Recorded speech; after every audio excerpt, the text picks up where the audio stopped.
Magandang araw sa ating lahat. Handa na ba kayong matuto? Kung handa na kayong matuto, simulan natin sa panalangin. Sa ngalan ng Ama, ng Anak, ng Espiritu Santo. Amen. Maraming salamat po Ama sa araw na ito upang magkatipon-tipon po kami at sana maging makabuluhan po ang aming talakayan sa araw na ito at bigyan niyo po ng malinaw at matiwasay na pag-iisip ang mga mag-aaral ko po upang sila ay makasabay sa aming talakayan. At ang lahat ng ito ay dinadalangin namin sa iyong anak na si Jesucristo na bubuhay na walang hanggan. Amen. Sa ngalan ng Ama, ng Anak, ng Espiritu Santo. Amen. Kumusta kayong lahat at mahal kong mag-aaral? Mabuti kung ganon. So ngayon, bago natin simulan ang ating talakayan, magpapakilala muna ako. Ako si Ginoong Angelo Bugayan Cano. Ako ang magiging yung guro sa signaturang ito. Handa na ba kayong matuto? Kung handa na kayong matuto, kumuha muna kayo ng isang kapat na papel at panulat. At meron ako mga katanungan o paunang pagtataya dito. Handa na ba? Kung handa na, simulan na natin.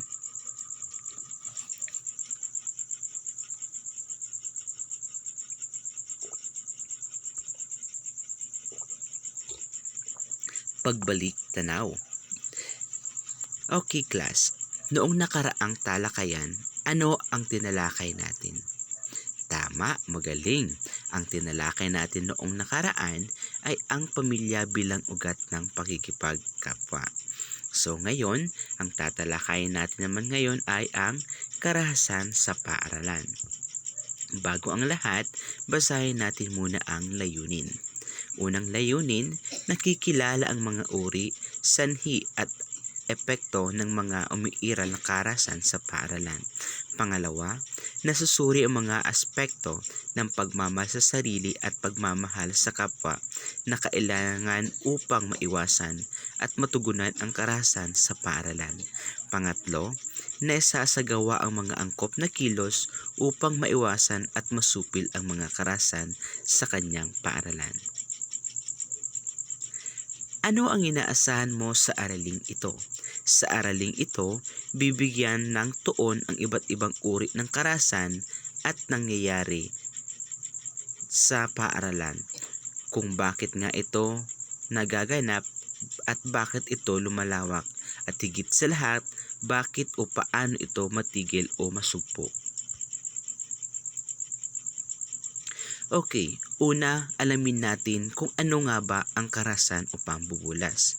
Ang karahasan o bullying ay isang sinasadya at madalas na malisyosong pagtatangka ng isang tao o pangkat na saktan ang katawan o isipan ng isa o mahigit pang biktima sa paaralan.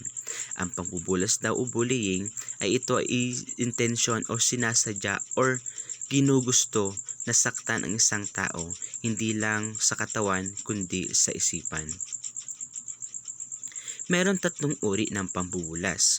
Una, pasalitang pambubulas. Pangalawa, social o rational na pambubulas. At pangatlo, pisikal na pambubulas. Dumakot natin o pag-usapan natin ang unang uri ng pambubulas. Una, ang pasalitang pambubulas.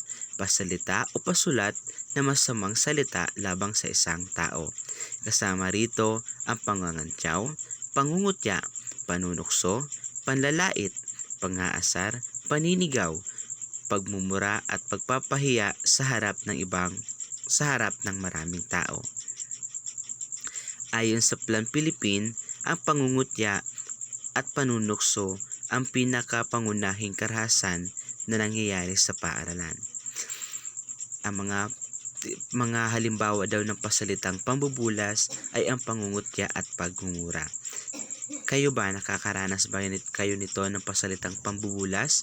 So kung nakakaranas kayo nito, huwag nyo lang pansinin at ipakita nyo or labanan nyo, ipakita nyo na hindi dapat kayo ganyanin. Pangalawa, social o rational na pambubulas. Ito ay may layuning sirain ang reputasyon at ang pakikipag-ugnayan sa ibang tao.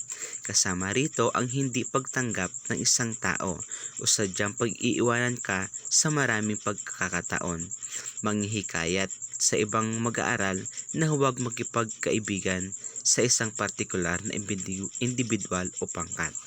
Ang social o rational daw na pambubulas, kumbaga sinisiraan ka sa ibang tao kaya hinihikayat ng bubulas na hindi ka sama o hindi makipagkaibigan sa iyo.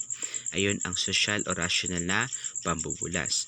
Pangatlong uri, pisikal na pambubulas.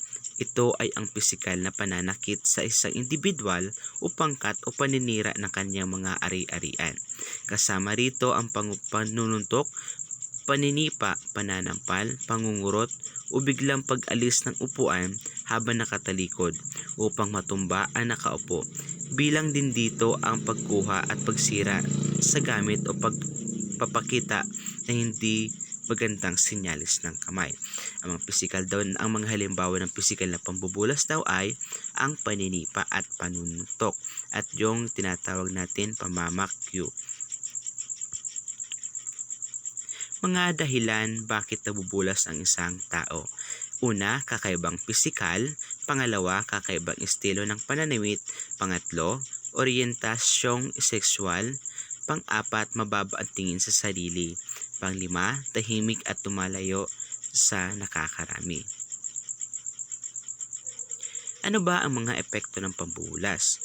Ayon nga kay Michael Diamond, direktor ng Plan Philippine, nakakabahala ang palaking bilang ng mga nabibiktima ng pambubulas dahil ang mga biktima nito ay mayroong posibilidad na makalinang ng pagiging mailap at takot na maapekto sa pamamaraan ng kanilang pakikipag-ugnayan sa kanilang kapwa. Ang epekto daw ng pambubulas sa isang tao, kumbaga hindi na sila ginaganahan nakipag-socialize sa ibang tao kasi parating feeling nila na i-judge sila or ibubuli sila ng mga taong nakapaligid sa kanya. Kayo ba, nakaranas na ba kayo ng pambubuli or nabuli na ba kayo sa inyong paaralan? Anong hakbang ang inyong ginawa para lubayan kayo ng mga taong nangbubuli sa inyo? Ngayon, tapos na ang ating talakayan. Mayroon ako nihinandang gawain, kumuha kayo ng isang kapat na papel at sagutin nyo ang mga sumusunod na tanong. Una, ano-ano ang mga dahilan bakit nabubulas ang isang mag-aaral? Pangalawa, ano ang epekto kapag nabulas ang isang bata o mag-aaral? Pangatlo at hanggang 5 bilang, ano ang 3 uri ng pambubulas? Tapos na ba ang lahat? Magaling! Para sa inyong takdang aralin, sa isang buong bond paper, gumuhit ng isang larawan na nagpapakita ng pakikipagkapwa at paliwanag kung bakit ito napili. Maliwanag po ba? May katanungan? Kung may katanungan, sabi na lang po sa akin. At dyan nagtatapos ang ating talakayan. Para sa pangwakas na panalangin, sa ngalan ng Ama, ng Anak, ng Espiritu Santo. Amen. Maraming salamat po, Ama, sa gabay niyo po sa amin sa talakayang naganap. At salamat, Ama, dahil naging aktibo ang aking mga mag-aaral. Ang lahat ng ito ay dinadalangin at tinataas namin sa iyong anak na Jesucristo na ubuhay ng walang hanggan. Amen. Sa ngalan ng Ama, ng Anak, ng Espiritu Santo. Amen.